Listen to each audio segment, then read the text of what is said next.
Ascend to Zero is such a unique but weird roguelite, as it asks you to save the world in only 30 seconds, and as the timer ticks down, you need to make decisions that will best improve your run with what time you have left.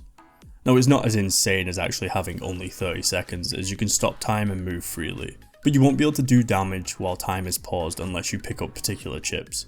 But even then, the damage won't be applied to the enemy until you resume time, but I'm getting ahead of myself. So let me segment this up and just chat about my first impressions of Ascend to Zero.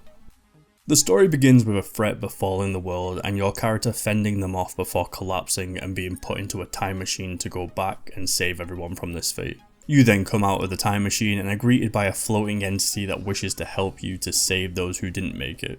You see some flashbacks and who they are, and it becomes your mission to work through this short window of time to save them. They end up becoming people who help you with each run by buffing your starting odds, so saving them is beneficial for future runs. You not only save them, but also avatars that become playable characters once rescued.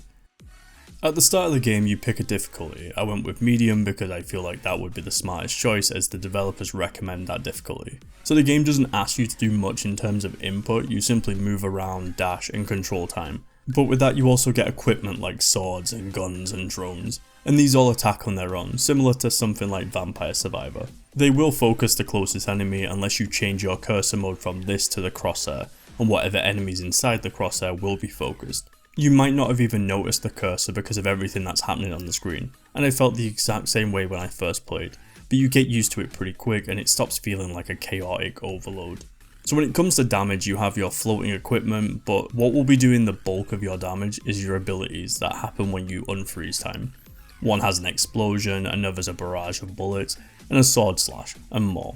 Working around these was how I ended up focusing my damage, and it worked better with some than others. When time's frozen, you can dash as much as you want, and it ends up looking like this, which was really helpful for how some of my runs ended up going. So I'd start a run with a level advantage over the first few rooms, which meant I didn't need to bother fighting them because the XP gain wouldn't be worthwhile. So I'd skip them, even the bosses, and later on I would be running low on time, but I would have found this chip that would give me more time for beating bosses. And because I left bosses in early areas, I would dash back, kill them in one hit, and find that I'd replenished some of that time that I started off with. This is likely a very basic way of playing and not at all some big brain play, but I found it helpful to do this with the early stages just in case I needed it for later on. Oh, you also get skills. These can be a disc continuously chipping away at things, some are beam attacks, others lightning crashing down. They are varied, but I found myself always getting stuck with the same ones. I think I was just getting unlucky. Chips are also things that you will be picking up, and these will be items that are boosting your stats, how your skills interact, upgrading your abilities and tons of other things. Some can just give you money or experience, and others give you a staggering boost to your damage, speed, luck, or maybe even giving you a way to heal off kills. The gameplay is chaotic and with a lot going on, but when you get into that flow state with the idea of how to handle rooms and build your run, it becomes an enjoyable time to keep running back to back. I feel like I've completely glossed over this. Each room has a level cap of what the enemies can be, so you can go into a room that is 3100 and all the enemies will be that level, no matter what you are. So it becomes this important choice of going into higher level rooms than what you are, not only to get better XP, but also because bosses have a higher chance of dropping better loot for you. So taking the challenge now could give you something that will carry your run later on. The time is a narrative focus, it's what the gameplay is built around, and I found this bizarre choice such an incredibly fresh idea. Roguelites and likes are plentiful, with time being used as a leaderboard for how fast you can finish a run. So having time used as a way of making you work not against but with what you have is such a unique idea. Also, if you're curious about how it plays, then you can try it for free on Steam as it has a demo.